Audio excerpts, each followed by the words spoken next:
I wanted to show you how to work with the workflow of moving your model from 3D Max to Modbus, just in case that is the problem why the file is not working.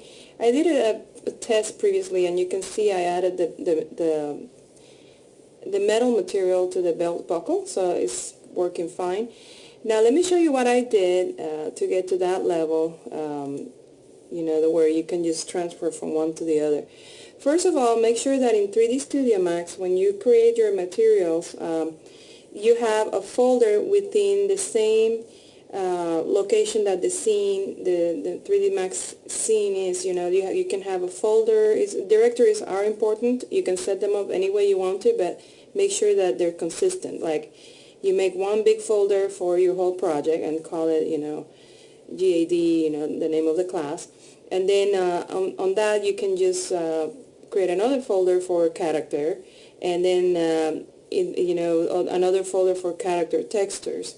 So that way, when you're working with your character on 3D Studio Max or Maya or Modbus, you can go exactly where the textures are and are always seen by the software. Because if you move them to a different location, the software is not going to see them.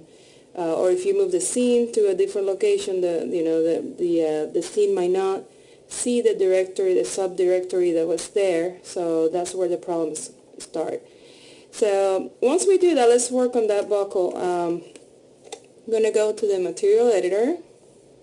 We grab a material that is far away.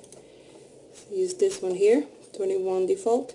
And I'm going to go with the belt buckle selected. I'm just going to assign material to selection over there. And on the diffuse channel, I'm going to map that bitmap of the texture that you submitted, okay? So that you can see it on the viewport, just click here and you can see it on the viewport, okay? So you have that, now the belt buckle, with the material applied. Now what you wanted to do was to bring it to Modbus. So I'm going to select everything so that we bring everything to Modbus, not just the belt buckle. And on the main menu, go send to Modbus, send as a new scene. And what that will do is it will open Modbus, which I already had open, so it's going to ask me if I want to save the file. So I'm going to say don't save. So it's going to bring the model to Modbus, and it's going to bring everything as you have it with the materials over there, okay?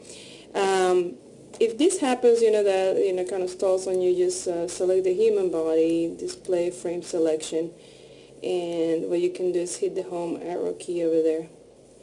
There you go. And and now you can frame it. Otherwise, it might come sideways or something like that.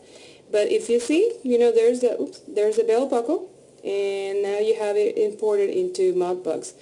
When you save your Modbus file, Modbus is going to go to that directory where the textures are from 3D Studio Max. So it's important to have the scenes from 3D Studio Max and Modbus in the same location, so that way they don't get confused with the directories, okay?